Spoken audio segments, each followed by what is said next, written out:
Hello viewers, welcome to Easy Engineering Maths.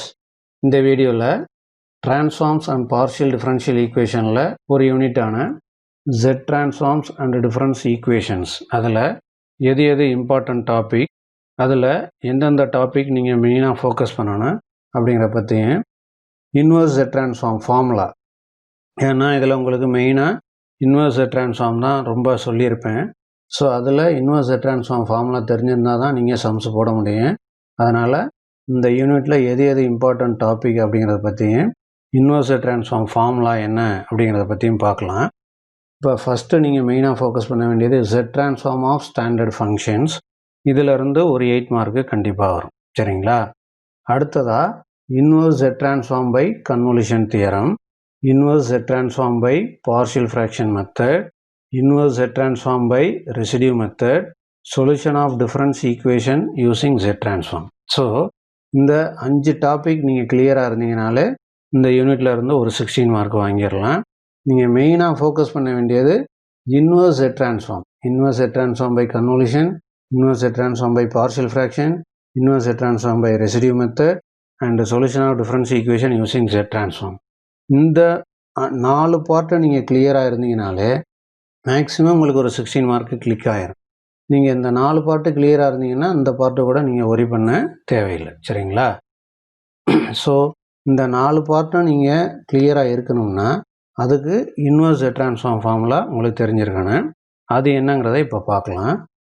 Z inverse of Z by Z minus A, அதோட value என்னென்னா A power n. அடுத்து Z inverse of Z by Z plus A, அதோட value என்னென்னா minus A whole power n.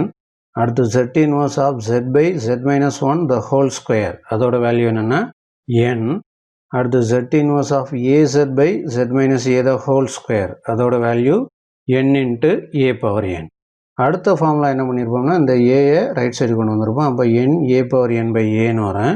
இப்போ Z inverse of Z by Z minus A the whole square value என்னன்னு பார்த்தீங்கன்னா n into A power n divided by ஏன்னு வந்து, சரிங்களா? அடுத்து Z inverse of Z square by Z square plus A square value என்னென்னா A power n into cos n pi by 2. அடுத்து Z inverse of AZ by Z square plus A square value என்னென்னா A power n into sine n pi by 2. இப்போ அடுத்த ஃபார்முலாவில் இந்த ஏ right side கொண்டு வந்தோம்னா by ஏன்னு வரும், அதுதான் அடுத்த formula. So Z inverse of Z by Z square plus A square equal to A power n into sine n pi by 2 divided by A. அடுத்ததாக Z inverse of Z square by Z square plus 1 equal to cos n pi by 2. Z inverse of Z by Z square plus 1 equal to sin n pi by 2. சரிங்களா? So இந்த 10 formula நீங்கள் கிளியராக இருந்தீங்கனாலே maximum inverse Z transform problems நீங்கள் ஈஸியாக attend பண்ணிடலாம், சரிங்களா? அடுத்த வீடியோவில் இதில் ஒரு இம்பார்ட்டன்ட் டாப்பிக்கான கன்வல்யூஷன் தியரம் அப்படிங்கிறது என்ன அப்படிங்கிற பற்றியும் அதில் என்ன ஒர்க்கிங் ரூல் நம்ம ஃபாலோ பண்ண போகிறோம் அப்படிங்கிற பற்றியும் பார்க்கலாம். தேங்க்யூ.